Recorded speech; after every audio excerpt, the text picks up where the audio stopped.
You're listening to Filmmakers Drinking Bourbon.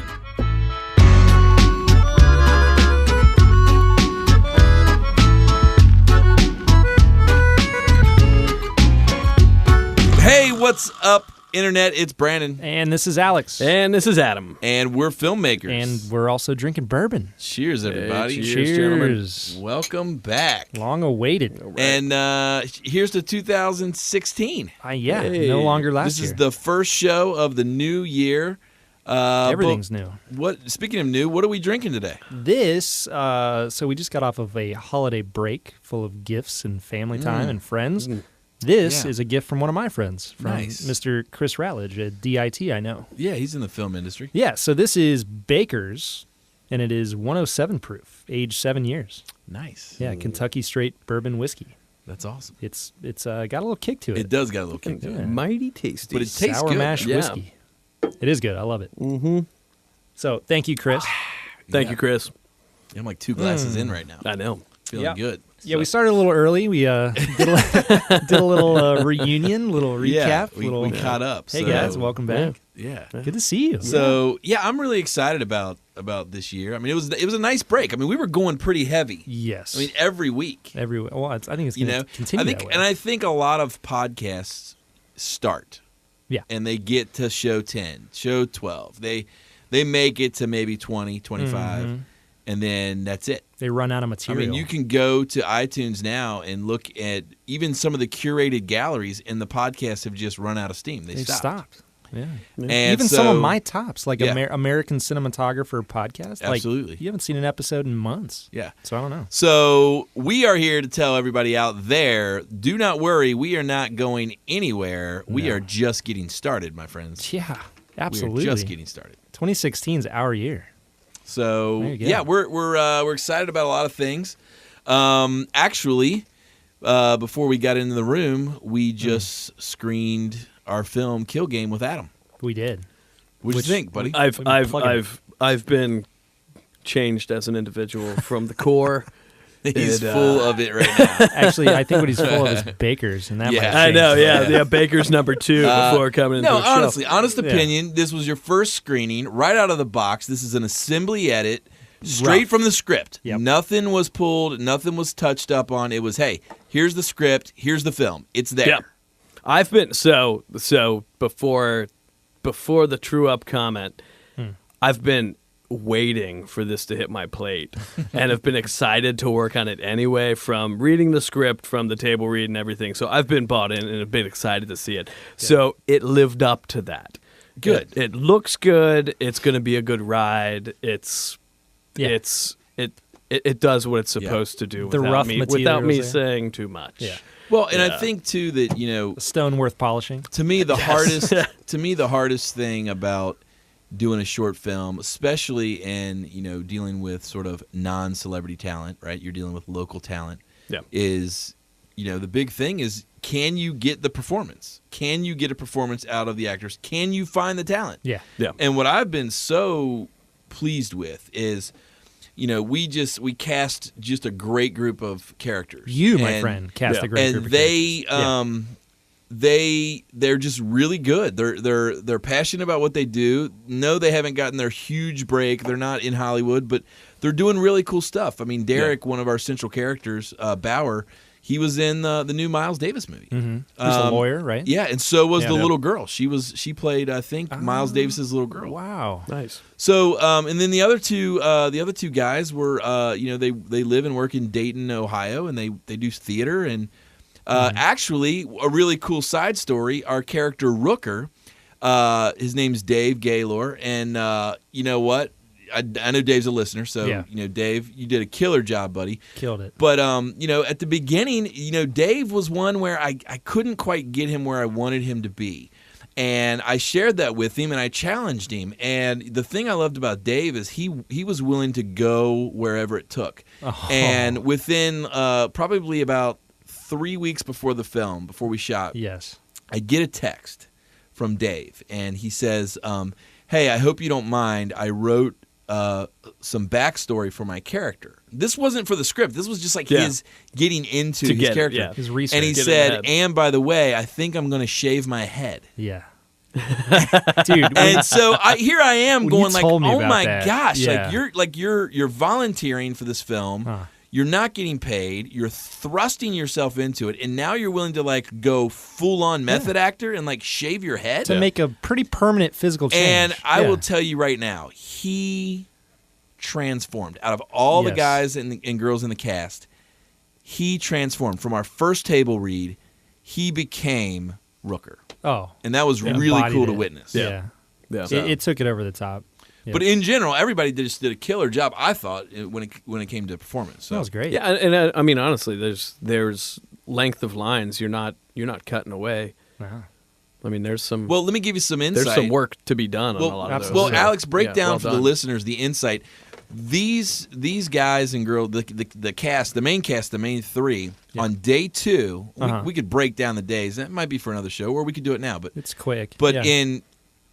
once you break down the days real quick. Sure. Yeah. So day 1, basically, we did the first 5 pages and the last 5 pages. And it was all Sticks and Dolly. So the visual kind of theme, basically, they're all around a table, and at some point throughout the conversation, they all pick up their guns. We've talked about it in previous episodes. They're all sent there to kill each They're other. in a Mexican standoff. Yeah, they're all in a Stalemate, Mexican yeah. standoff. So when they pick up their guns, it goes from lockdown, everything's cool, Sticks and Dolly, to handheld. Right. To a little, show. Yeah, a little more movement, a little more disarray. Yeah, nothing's stable. There's a little bit of, Sure. what's going to happen next kind of a thing. So day 1 was all about setting up that dolly, Yes. getting the shots lined up, getting Sticks, Dolly, all the make you angles. secure. And so we shot the first 5 pages, last 5 pages. Right. Day. All in a block, basically. Yep. Day 2 was all the handheld stuff, which is the majority of the film. But not only was it handheld, but it was a 3-way conversation. Now, Yes.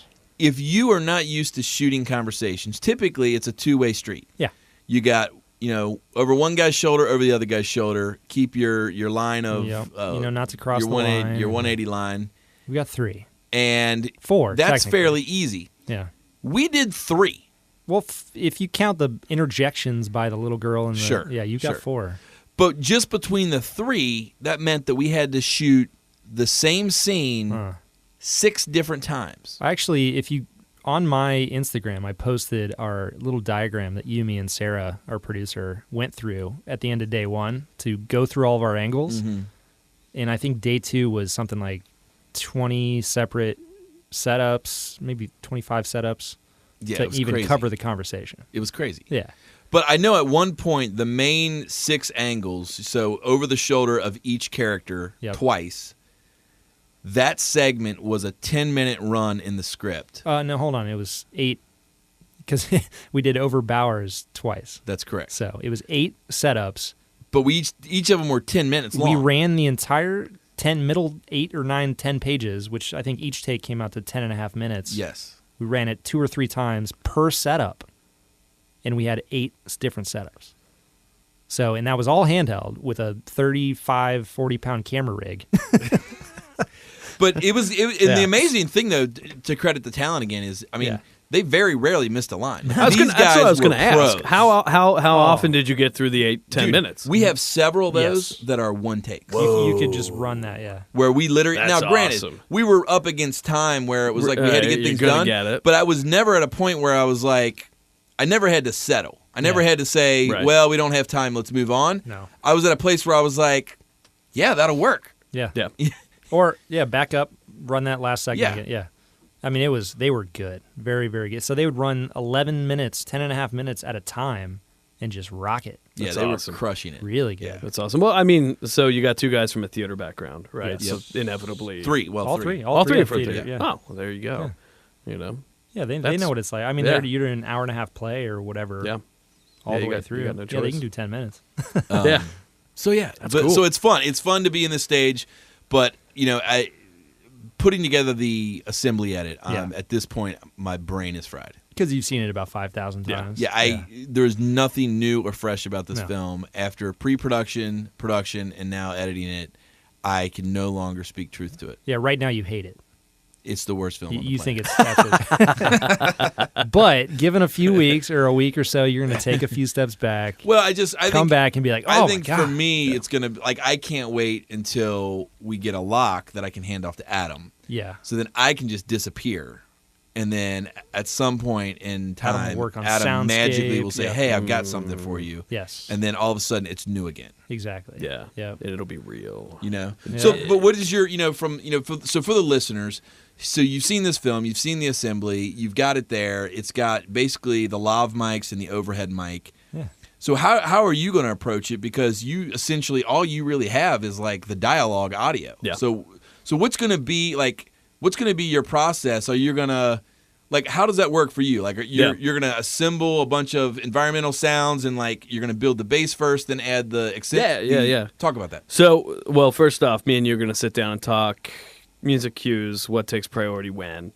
and what needs to be where. But once I know what needs to be real and what isn't, then it'll be a pre-dub process, right? So we'll be assembling all the Foley sounds, which Foley we need, what Foley we don't, get all that in there.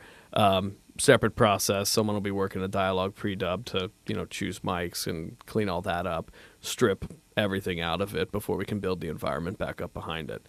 So, I mean, from a Foley standpoint, any movement we need, pre-dubs, no mix, just get it placed. Any sound effects, anything that's above and beyond, we'll go on top of that. Any sort of like sting stuff that isn't music will go in. Sure. And get pre-dubbed. We'll probably have choices sitting there on top of each other. So when we sit down, it'll be this, or this. Ooh, I like this one. Or I'll just keep them hidden and we'll see if there's choices. And then from there, it's, once I have all the pre-dubs sitting happy, right, then it will be a pretty hefty mix. I mean, in this one, for the as simple as the diner scene might seem, there's a whole lot of what's real and what isn't. Right. That's going to be happening in this. Yeah. It's going to be really cool that we'll be able to take them on a trip of, oh yeah, we're back to the diner. We've still been in the diner the whole time. Yeah. Right. But you're gonna be forced to focus on certain things at times. So I think it'll be a lot of fun. Yeah. To when is it the right time to hear that refrigerator buzz in the background? Exactly. For sure. Does the AC kick on, or does the heater kick on, or does the does the chair squeak, or when he moves and wiggles, would there be a chair squeak? Right. Yeah. Those are the things that Only in a gap. dreams are made of. Yeah, that's right. Interesting. So anyway, that's what's going on, man. That's what's top of mind.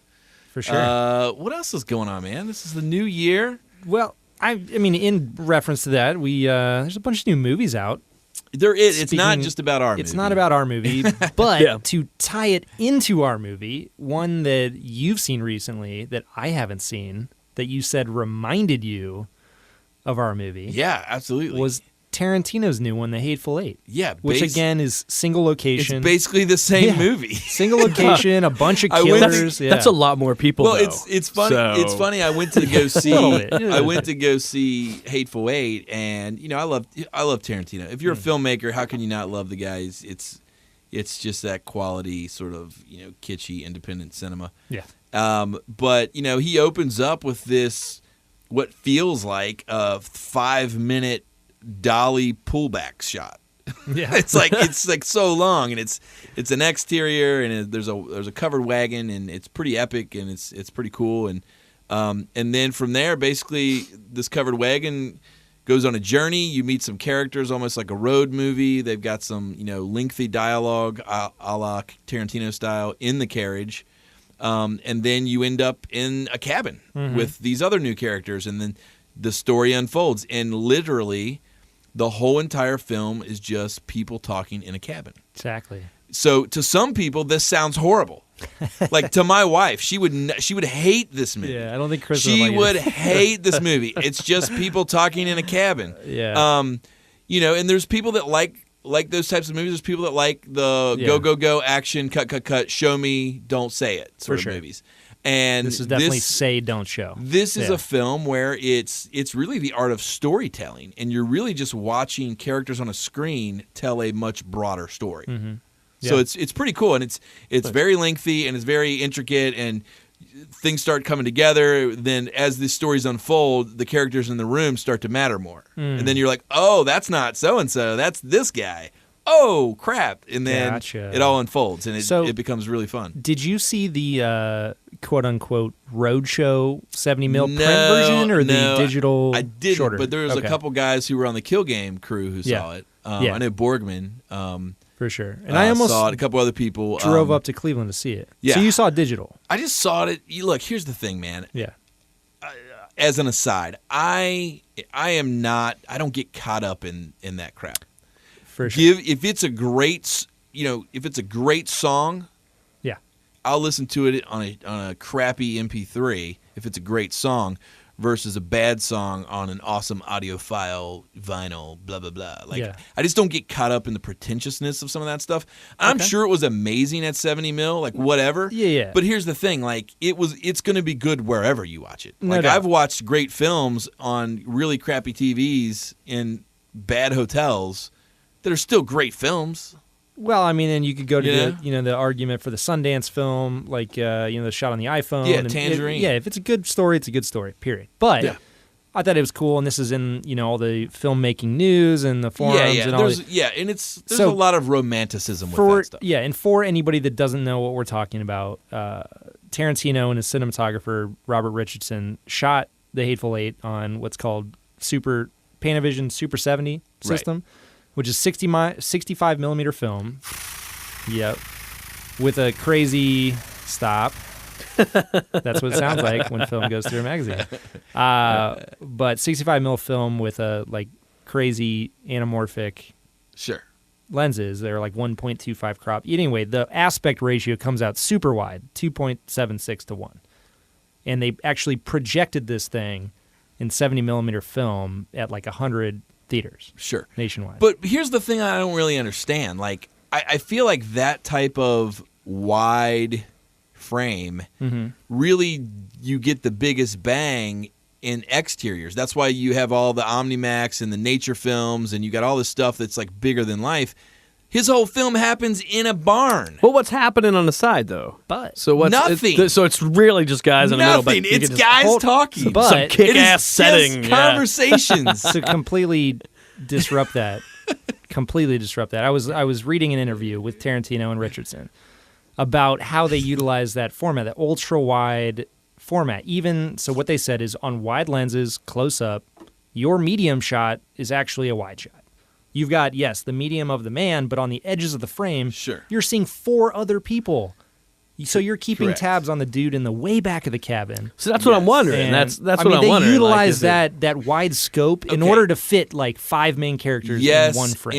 in theory. Yes. In theory. In practice, just a couple of dudes talking in a room. Like Yeah. visually, it's just a barn. Like it's a cabin. Yeah. Like there's, Maybe it was hey, there's some wood beams. so subliminal you didn't even realize. Imagine what you missed on your screen when you Yeah. saw it. What happened? There was like a party going on the sides. that you And just here's the didn't thing. even see. Here's the funny thing to go to Brandon's point is like when this comes out of theaters, 90% of people are watching on their freaking iPad or their cell phone. Yeah. That's what I'm saying. Like, Yeah. and they're gonna like it. They're gonna be like, oh, it's great. I love it. see that 70 mil print to digital conversion on my iPhone? Yeah. Looked great on my retina. Oh, display. So I mean, pixels. I get it. I understand. Yeah. It's relevant to talk about. I'm gonna go ahead and say I just thought it was cool. I'm gonna go ahead and make a claim. 2016, Filmmakers Drinking Bourbon, Brandon's first big claim of the year. Yeah, go for it. I'm gonna go ahead and claim it right We now. can put a Twitter poll out What? on this once Here we it goes, right now. I'm afraid. Yeah. Cameras don't matter. You've already made that claim. But I agree. Was that like claim 5 of 2015? Was that? Although I will say I really like shooting on that Area X. Yes. Okay, so to kick it back to Kill Game. Cameras don't matter, but I would Yeah. like to shoot every project on Area Alexa. So to go back to Kill Game, we ended up shooting, thanks to our friends at the camera department here in Cincinnati, Yay! Ben and Mal. Yeah, we shot. Who were trying to get on the show, Yeah, we need to get them on but the these show. guys, man, they're like in the Stone Age. No, Come on, they Ben run a and Mal. great shop. They have all the great gear. But they ended up, we worked with them. We rented from them the Area Alexa with Cook S4 lenses, some filters, and all the gear to support it. And Brandon fell in love from day one. He looked at the monitor Yeah, and it's went, like "Oh, it's like filming with. Oh my God. It's like filming with like a Kenmore oven. It's like this massive, just like just manly. Well, you're coming from like the it's C100 great. and the 5D. Yeah. So anyway, Brandon fell in love, and now I'm trying to work it into every future project from here on out. I've got a basis now. So how heavy was it to shoot handheld on that? I'd have to ask. So my AC Michael Wooten, Wu-Tang here in Cincinnati, I could ask him. He probably knows the more weight, but it's like 35, 40 pounds all kitted out with the camera, the lenses, the matte box, the external monitor, all the crap. Yeah. What did your chiropractor have to say about it? Yeah. Oh, he How'd says you my fare? back. I think my back's supposed to look like a money sign, right? You know? Just curves and bars. Nice. And, yeah. Anyway, it was good. But anyway, long story short, great film. Cameras matter a lot. Is Great. What Brandon's trying to say. Yeah. Claim number one for Alex yeah. of 2016. No. Great film though. Yeah. Great film, Hateful Yeah. Eight. Those of you that love backstories and dialogue and just witty lines and classic Tarantino dialogue, you're going to love it. Those of you who like to see action and movement, you're going to hate it. Yep. Because it's what? Like 2:45, It's almost 3 hours long. It's a Whoa, long, really? yeah, it's a 2:47. long movie of people talking. The roadshow Nice. version's over 3 hours with an intermission and a musical overture. Yeah. That's great. Yeah. But might- that's over. I think it's over now. I think it's done. Yeah. I might drive to Cleveland for that. I was thinking Just about for it. the overture. But that would be a 12-hour day. Yeah. 3.5 hours up, 3.5 hours for the movie, 3.5 hours back, I mean, plus lunch. I mean, same amount of time people spent watching Star Wars. Well, that's one day. Oh, Working he up just into brought it, up right? Star Wars. Ooh, which actually, oddly enough, you saw as a double feature with Hateful Eight, right? Yeah, I went back to back. Yeah. Yeah. I went to see Star Wars with the fam, Yep. and I wanted to see Hateful Eight. I knew I wasn't going to – I wanted to see it in the theater, Mm-hmm. and I knew it's just like Rachel, I knew she wouldn't like it, so I knew she wasn't going to go with me. The kids obviously can't see it, so I was like, you know what? We're already here. Like, it's I'm gonna all – like, we stay. went to a 7 o'clock Star Wars. Like, I've got 45 minutes, and this other movie's starting. Like, we drove separate. She took the kids home. I grabbed a bourbon, and then boom, I started Hateful Eight. Nice. Boom. Yeah, it was a long Nice. night. So Star Wars, what? Okay, Brandon, for everyone that doesn't know, hates anything with robes. I hate Anything robes. that deals with mysticism and sci-fi and Yep, all this that is fantastical true. crap. I hate robes. He hates robes. Robes Yeah, a it's thing? like It's a big deal for Yeah, it's him. like a thing. Yeah, like he won't even wear a robe at home It's a because he huge hates it. turnoff. Like Why is it- I why is it can't. a- So anyway, despite all of I that, don't do it. what were your impressions? I loved it. Really, I did. really, I did. going on record. I am going on record. I will say that it was, of all the Star Wars movies, it was the least superhero-y Yeah, Star Wars, in my opinion. and you saw the rest? Yeah. Wow, that's It surprising. was the least roby. I was going to say, how did the robe settle with it, you? It actually was like the main character. More cloaky, if I will. Well, the Yeah. main character, she was actually pretty fashionable. Like her garb was, I wouldn't call it a robe. It was like she had like a little belt around the middle. She's Yeah. kind of cute though. Yeah, and she had like wraps. Yeah, her name's Ray, and she's cool. And I don't know, man. It was good. Like I think the thing that I really liked about it was, and maybe it just tapped into my nostalgia as a kid. I remember seeing Return of the Jedi at the theater when I was like 5 or 6, and it kind of was like made a big impression. And then the new Star Wars, so episodes 1 through 3, I watched with my son, and they're just horrible. Yeah. It's just people in robes walking with screen wipes. Is that They're just walking, and they're like, "Hello, Mr. Yoda." Screen wipe. Yeah. Hello, Master So-and-so. Time to Screen consult wipe. the Senate. Hello, I'm wearing a robe. Screen wipe.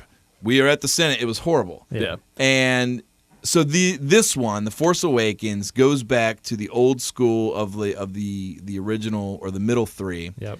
And Still a lot of screen wipes. I will say. there's definitely some screen wipes, but Yeah. not as many, I don't think. And most of it, and Alex can speak to this more, appeared to look like it was shot more practical and less green screen. Yeah. Which I appreciated. Which And that was J.J. Abrams. So anyway, I loved it. It was witty. It was funny. It was very surface. If you're looking for an in-depth sci-fi film, you're not going to find it in Force Awakens. If you're looking for a campy Star Wars traditional 70s film, you're going to love it. yeah, not even that campy. I will say there are some deep. Yeah, it's campy. There are some deep moments where you come out of the theater and you still have a lot of questions. What are they going to reveal in the next one? Sure. Who is this person? Why did they introduce this person? Where's this person? What's going on? It's going to be good. But campy humor. Kind of, yes. Yeah. But to go to your practicality, yeah, Chewie. I mean, it's the same dude, like 7 foot tall guy that played him forever. Seriously? Yeah. Same Chewie. He's still around.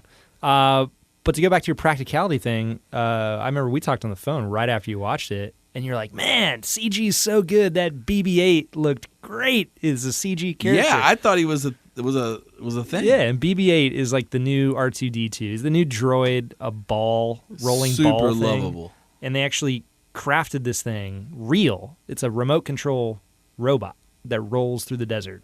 Yeah. And I'm sure it's CG in a few scenes where it's not practical, but for the most part, he was there on set. That's crazy. Which is That's cool. awesome. Yeah, they're going And you back could to buy the old your style. own BB-8. You can add like sharper image and stuff. Yeah.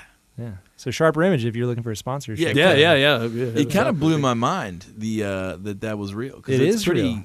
It- It's it like a feels- magnetic Yeah. thing that holds the head onto the ball and rolls around. It took 2 controllers. You can look at the BTS. Yeah. Have behind you the seen scenes it? stuff. Alex? No, not yet. Oh. I'm weighing it. I need to. I've got a 5-year-old Yeah. who has seen enough ads. You got to go. And I'm like, man, do I go myself, check it out, and see if it's cool for him, or do I just go No, you and cover Has- his eyes? The question is, has your 5-year-old there's- seen their other ones? No, I think we There's need noth- to. there's I don't have nothing- them. I need to That get will them. occupy, 2 days of your life? Here's the watching thing. those, yeah. Here's the thing. As a father, Yeah. and my son's 7, my youngest, I don't think there's anything in The Force Awakens that I wouldn't want any kid ever to see. Yeah. Yeah. It's like it's not even that violent. Like Yeah. a stormtrooper gets shot by like a laser gun, and he like one shot, and he's like, Whoa, he like spoiler alert. he like falls over, Storm! right? Lasers? Like that was They've the got thing. That was the lasers? thing. What's Me and a my stormtrooper? that was the thing. Me and my wife were talking about. It was like the stormtroopers have like this awesome armor that is like Nah, useless. It's plastic. Yeah. Yeah. They're It's- pawns. But They're pawns. traditional bullet weaponry can't penetrate it. Yeah. It can't. Yeah. Well. you So know. in case they come across like somebody from 2015, yeah. then They come to they're Earth. unstoppable. Yeah. You know what I mean? The They're- Earthlings are intervening. They're like Yeah. a god. They will not destroy us. We have our plastic armor. But a laser weapon. Oh god, we're done. Yeah. Anyway, great movies. There's a lot. Did you like? more? I loved it, dude. Oh, Really? you know me. Well, I didn't know. I thought maybe it wasn't sci-fi enough because, like, you know, No, I thought it was a great like character story. Like the characters were really well done. They're I know. I really cared. I Backstories. actually cared about them. yeah, you start to care, but you start to wonder why, how. You know, I won't give anything away, but they're backstories that are withheld. And the next one is going to connect a lot of dots. That's going to make a lot of sense. Yeah. So no, I loved it. I thought it was really well shot. Dan Mendel, I think, was the DP. Did a great job. Again, shot on film. Like they went back to the old style, like the 4, 5, and 6, and shot on film on 35 Nice. millimeter anamorphic. It looks fantastic. It looks like they did a lot of matte paintings for the background. I think so too. Is that what, yeah, it looks Yeah. like it. So The backgrounds looked really good.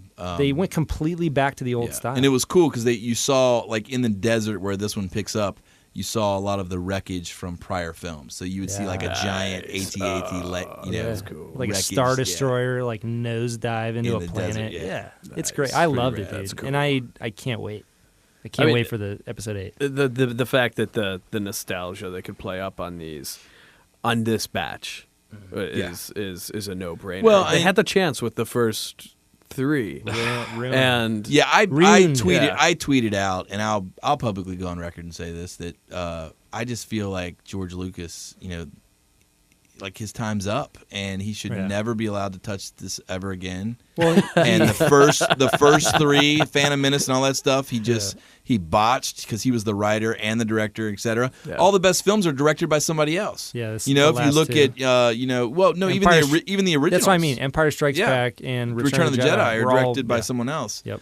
And he had co-writers on those. Yes. And so I just feel like, one guy can't do it all. I've learned that Yeah. in my life, and Yeah. I think that, that's one thing that he tried to do. Unless with- your name's Steven Soderbergh, then you can Well. do it all. Yeah. Yeah. But no, I agree. He's done, but he sold his soul to give it up, right? So he gave it all to Disney. And now he just like bathes in money. Which is funny because everyone was worried they're like, oh God, it's going to Disney. Disney's awesome, dude. They're gonna Disney-fy it, and it's gonna be all childlike. But no, they like let the actual filmmaker J.J. Abrams have his way and like do his thing. And it came out great. There's no singing in it? There's only two musical. Yeah, two musical. Yeah, there's only two musical. You know, speaking of childlike, you know what Disney was awesome at? Huh. By creating the Star Wars Disney Infinity Edition. Oh. It's actually really Is fun. your little boy like loving it? It's just I love playing it with him. It's really like there's adults who've reviewed the game who are like, this is the best start. Like people say it's better than even the PlayStation Battlefront. Wow. It's that good. It's that much. It's about gameplay fun, and it's just that fun to play. And it's all the characters, the way the artwork. It's really cool. Man, yeah, they're It's a lot of tying in fun. everything to Star Wars now. I mean, you walk through any Walmart and you see Star Wars potato chips, and Star Wars like lounging loafers, and Star Wars bourbon probably. You know. Who knows? That'd be something worth getting a hold of. Yeah. That's some Star Wars The Mash chicken Awakens. soup. Yeah. So, anyway, You are on a roll this year. Don't burn it all up now. Speaking This of is that, a long year, you oh, know. it's gonna just burned out already. But there's more. I mean, there's a ton coming up. You know, we won't get into it now, but you know, the Oscars are coming up. We've got the end of the year push. You know, in 2015 year, all these great movies coming out. Yeah, these I've got huge name directors. I have a big list of movies I want to see. And me as well. list. And I know the short lists are out. I'm not going to go into that. And then we've got the announcements coming soon for people that are actually up for the awards. And I think it's going to be a good fight. There's some really solid films out. My film list, I've got all sorts of stuff. I spent some time over the holidays just looking at the trailers on iTunes. Yeah. I'll just throw out a couple that I think are interesting. Maybe you can check out. There's a little indie film called Band of Robbers. And I think it's directed by the guy who does like Drunk History. Really? Nice. Yeah, and it really looks fun. I really want to see The Big Short. Yeah. That's getting a lot of talk. Me too. Yep. I want to see Chirac. Yep. The Revenant, obviously, people are going crazy about. Yeah. There's this little indie film called The Room. It's about this mom and boy who get trapped by this guy. It's the real life story based on some guy who kidnapped the girl and the kid for like 10 years or something. Yep. And she essentially raises this kid to think that In his reality is all he isolation. knows. Yeah. It's just the room. So when he finally gets out, he's like, wow, look at this green grass. Like it's like a whole new world. It's supposed to be great. So that looks interesting. I want to see Victoria, which they're kind of saying, hey, Birdman, you're not the only one who can do a continuous shot film. Yeah. And it looks pretty interesting, kind of a German sort of Run Lola Run type thing. Mm-hmm. And then there is a film. I saw a preview at Hateful Eight for Nice Guys. It's got it's like a buddy cop film thing, and it's got Russell Crowe paired with what's his name, Heartthrob. All the girls like. My wife loves him. There's quite a few of those. Ryan Gosling. Right. Oh, really? Yeah, and they're like Russell Crowe and Ryan Gosling. Yeah, Ryan Gosling's like a private detective, and Russell Crowe's like a heavy, and he hires Ryan Gosling to like sort of figure out this girl's story, and along the way they just like screw things up and people die, and it looks pretty fun. Who do you know who directed that one? No, I'd have to look it up. But it looks pretty good. I'll look it up while you guys chit chat. Yeah. No, that sounds. What about you, Adam? Is there any on your list? Well, Star Wars. Really? Oh, it's got to be on the obviously, list. yeah. You know, that's there. Which is here. I will say this before you continue. That's actually up for a few of the kind of Academy different all the tech artistic stuff, I'm sure. Yeah. So it's up for like visual effects and editing and for different societies. No, I'd expect it. Yeah, I mean there's the I don't want to say unpublicized. The trade style awards are the ones that I geek out. American cinematographer and all that. Yeah. So, by the way, it's Nice Guys is directed by Shane Black. Oh, Iron Man 3, Kiss, Lethal Weapon, Last Boy Scout. Very cool. So he's the director, and it looks really good. Yeah, so he's got that action comedy background. Yeah, it's a buddy film comedy with these guys. Interesting. It's got that 70s vibe. Yeah, it's fun. Yeah. So check it out if you're listening. Those were a couple films you might want to check out. Watch the trailers. Yeah. What about you, Alex? Anything you're looking? All Adam was saying, he's got Star Wars and anything else. That's all I can like. I Think want about? to say like logically commit to. Yeah. At this point, aside from all the kids shows. Well, you guys are. My God. You guys are. You're having another kid, aren't you? At Yeah. some point? Yeah. One on the way. You're in like 3 months. full dad mode. Yeah. So You're it's are you nesting right now? You're nesting. No, I'm fixing my bathroom. Maybe that's part of it. That's Yeah. nesting. Yeah. Collecting fibers for his nest. You're nesting for sure. Yeah. For number 3, it'll be. Yeah, I think it'll be a little bit different around our house. I think awesome, with one man. more, but yeah, it'll be a lot of fun. That's cool. I've got like 2 cats, so that's something. That's sweet. That's sweet. Oh yeah, we've got a ways. Anyway, yeah, there are a lot of films that I want to see. Despite all the controversy, I do want to see The Revenant, Iñárritu's film, and I'm sure you guys have heard about that, right? Yeah, people like walking off the set. They had a lot of changeover with the crew. Yeah, I heard people they said the conditions were ridiculous. Yeah, and a lot of people are up in arms. Snowstorms, 20-hour days, just lots of the union people and stuff are up in arms about the conditions and putting people's lives in danger in order to achieve quote unquote art. Which makes me want to see Exactly. the movie even more. If it's that. And again, that could also be hype, right? That could all be the hype machine. It chatting. Could be, but I mean, I've read and listened to interviews with, like Lubezki, the cinematographer, is talking about a specific scene where Leonardo DiCaprio's character has to eat a bison liver, right? And so they had a rubber one on set, and he's chewing away at it, and they've only got 2 takes to do this thing while the light's right, because this entire film was shot using natural light other than one sequence, which is, kind of gimmicky, but kind of awesome as well. Yeah. So they've got 2 takes to shoot this sequence where he eats a bison liver. So he's chewing away on the rubber one, and the performance, I guess, isn't there to Leo's liking and his standards. So he leans over and he's like, hey, do we have the real one? Do we have the real bison liver, like the real with the blood and the veins and everything? And they're like, yeah, we got it, but I don't know if that's exactly a good idea. You're a vegetarian, and this is something foreign entering your body. Acting. Yeah. So he's like, no, character's not. Screw this. I'm doing it. This has got to look real. So he bites into the liver, and there's blood going everywhere, and they're on like a 20-some mil lens right up in his face, and Lubezki's like, yeah, you can see it. Like, he hates this taste, and it's disgusting, and it shows the roughness of the way that these guys lived back then. This guy's struggle. So I don't know. It could be really cool, but it also could be just a huge... I hope he gets an Oscar. I don't know. How did he not get one for Wolf of Wall Street? Gosh. Yeah. Yeah, that was... I just feel like he's been robbed several times. He doesn't have an Oscar, right? Yeah, he doesn't. I mean, he's Leo. I mean, he's done some really great stuff. No Oscar. I hope he gets it on this one. Yeah. Well, there's a couple people in the industry like that. On my end, you've got Deakins, who still, has yet to win. All these nominations and no wins. So he's up this year for Sicario. I'm gonna say. Well, I can't say he's up for it, but he will be. I'm sure. Yeah, and I feel like that could be in the bag. It's because that's so. Have you seen Sicario? No. That's one of my faves yeah, for the year. I need to. Check. I was looking for it the other day. I think it's out in February.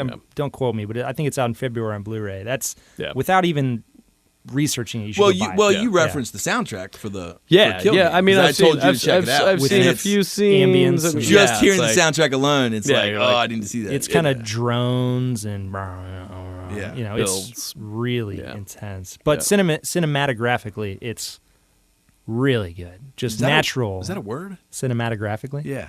Well, it should be if it's not. Alex Elkins just coming up with words here. Cinematographically. Going for it. I'm sure that's real. Anyway, you should check it out. Yeah. So, there's a lot of great stuff happening out in the film world. A lot of great stuff's going to be happening on this podcast. We do. We were just talking at lunch before we came over about what we have in front of us. We've already got almost a quarter of the year scheduled out. We've got some really awesome shows. Yeah. It's almost like we're trying to do it right. Who would have thought? One of the things that I want to tease out is we are going to feature some of our more obscure listenership. We are. We are going to. We've got a title for it. I don't know if we should. A lot of people on their podcast would want to highlight their top listenership, right? Like these are the people who listen the most. But you already know that. I mean, people get exposed to that already. The top listenership here in FDB podcast land is New York filmmakers, L.A., L.A. San Francisco. filmmakers, Cincinnati because we're based here. Yeah. But what you don't you know what the environment's like. What you don't know is the most obscure. Yes. And that's it's what fun. we're going to do. It's a lot of fun. It's a lot of fun. Just wait. That's this month, by the way. Yeah, starting January. next week. Yeah, we're going through our obscure. I'll just use that word. Obscure listenership. Our last 3 most obscure listenership. Yeah. We might only have 1 listener. Is it safe to say that they're accidental listenerships? We don't know. Like they stumbled It doesn't accidentally. matter. We don't know. These doesn't could be dedicated listeners Right. in some of the most obscure places. Yeah, there's like that one dude in the spot that he tunes in every week. Yeah. From this random spot. And we're talking global here. We're not talking Yeah, these are not in the local. United States. These Right, are the far reaches of the earth is where we've reached to with Exactly. this podcast, and we are going to highlight them. They are so obscure. They're getting a whole episode. Yes. And what's going to happen is you're going to learn about the Geography? film industry there. Film industry? So first of all, where it's at, the film industry there, their Cultural industry. drink of choice, We're maybe. going to pull you out know? films that you would never see before, Yes. and we're going to recommend them to you to watch, and they're going to be amazing. Yeah. We're just broadening your mental horizon. So I'm really excited about that. And then we also That's a thing. thanks to Adam, he connected us. We're going to kick off the month of February with Kristen Irwin from the Cincinnati Film Commission. She's going to have lots of good Now insights. she's in this building, right? She's in Yeah, the studio. she's upstairs. Oh, that's who's pounding on the floor telling us to She shut knows up. knows Gotcha. her bourbon. Yeah. She's smart about that and has brought quite a few pretty good productions to Cincinnati. One So of she's got some- one of which is nominated. Is Yeah. going to be nominated. Carol. right? So Yes. Carol, I was just seeing, the Yep. ASC kind of industry awards. Ed Lackman, the cinematographer for that, is up for a bunch of stuff. So here we Yeah. have a major film, Carol, that's going to get nominated for Yeah. Oscars and that sort of thing. Filmed in Cincinnati, Ohio, home of FDB Yes. podcast, and probably one of the single people responsible for bringing those films here and really getting them organized is the head of the Cincinnati Film Commission, Kristen Irwin. Yeah, and she's going to be able to speak to the tax incentives and how that drives business Absolutely. here, how we're able to kind of extend that and Yeah. And build honestly, up our base. you'd be surprised when she talks about who can actually take advantage of that. It's Yeah. not too far fetched. So it'll be a good conversation. Well, and that's what's really I'm exciting. excited here. I'm excited because this show has lacked a female presence. I'm not afraid to say it. know. I No, am I agree. ashamed almost We that talked about it. have not been able to land more female filmmakers. Yeah, I mean, look at who's sitting in this room right now. 3 men 3 guys drinking dudes. bourbon. drinking bourbon. Yeah. Yes, we need that counterbalance to And- all the testosterone in this room. And guess what? We're going to get it. We're going to get it. Yeah, we are. The whole month of February, Yep. all female guests, Boom. all the time. Yep. And we've got art director, we've got a producer, and Yep. we have a bourbon aficionado, a women's bourbon club Yes. called the 51 Percenters. 51 percenters. Yeah, solely women's bourbon club. Yeah. Pretty cool. We met them actually at the Watershed kickoff event for Yeah. the bottled old fashioned. Absolutely. So again, gonna be a good lot of exciting things happening, a lot of cool things that we're rolling out, and Yep. again, we're working right now on new relationships within the industry with brands, bourbon brands, filmmaking Yep. brands. We're excited. And then while we're at it, since we already spoke about the whole having a quarter scheduled out, we'll go into March and we'll say that we've got local industry guests, Yeah. right? So we're going to do this whole kind of tales from the crew. Yeah, grips, kind gas, of a deal, yeah. script supervisors. So the people that actually make the films happen and the productions come to life, we're going to get their side of it and We're going to hear some horror stories, war stories. some war stories, some funny tales, Exactly. some Yep. things that you wouldn't think about. Yeah. Have them give a definition of their job, maybe some of the more obscure positions that you don't know exactly what they do. Yeah. So, yeah, Maybe it's going to be good. Maybe a best boy, Maybe a best boy. maybe an electrician. Yeah. Well, that's easy. Yeah. Electrician, they operate the camera, right? Yep. Cool. Yeah. Sweet. So who knows? They just shout speed, right? Speed. For them guys. Yeah. It's going to be a good show. So we've got a good first quarter lined up. Season 2. Season Yeah. 2. Here we are, season 2, 2016, Filmmakers Drinking Bourbon. Everybody, we are back and excited. Yeah. So I want to throw out one more thing before we wrap it up here. I actually This is my. I'll give it a bragging moment here, if you will. I actually got the chance. It's a new segment. Do we have cue music for this? Yeah. It's Alex and he's bragging. Exactly. Alex. No, I wanted to because he. So I got interviewed and I got the chance to talk to another podcast. Oddly enough. Wait, who are they? Cinematography. So it's a podcast called Capturing Light. Were they as good looking as us? I didn't actually get to sit down. But I can tell you, there's no way. So the guy, his name is Les Gaddis, and he's got a podcast called Capturing Light, and he hit me up because he saw my work on Vimeo and Instagram and a couple other social media outlets and said, hey, dude, let's talk about cinematography. So we did, and I talked about a few projects I did with Brad Gollowin, a few music video things, and then he, a week prior to our interview, found Filmmakers Drinking Bourbon online via the connections. Yeah. He's like, what the heck? What is this thing? And so we went into that on the episode and actually talked about it. And that's cool. Do you know what episode it is on his? I think it's episode 17. So it's the most recent episode now on Capturing Light. If you type in Capturing Light on iTunes, you'll find it. Yeah. You can hear the conversation. That's great. So people can get Alex Elkins in two places. They can.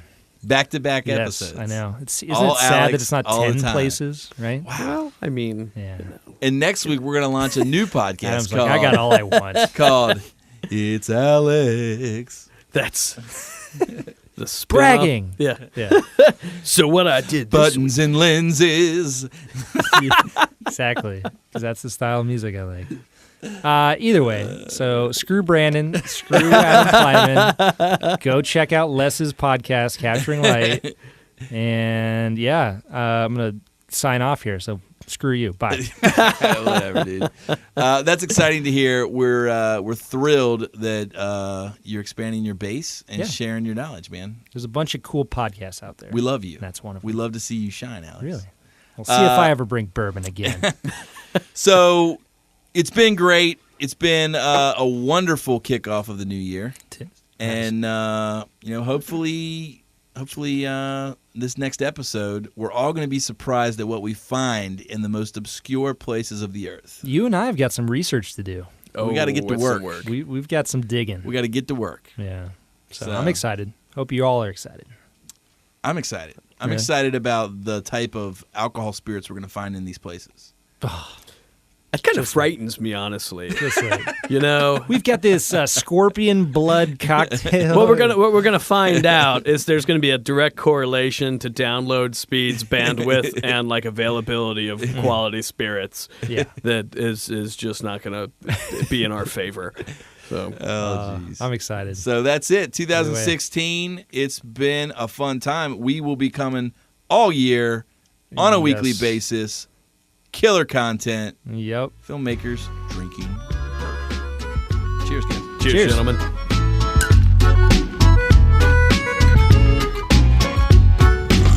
This podcast was recorded live at Sound Images Studio. Find out more at soundimages.com.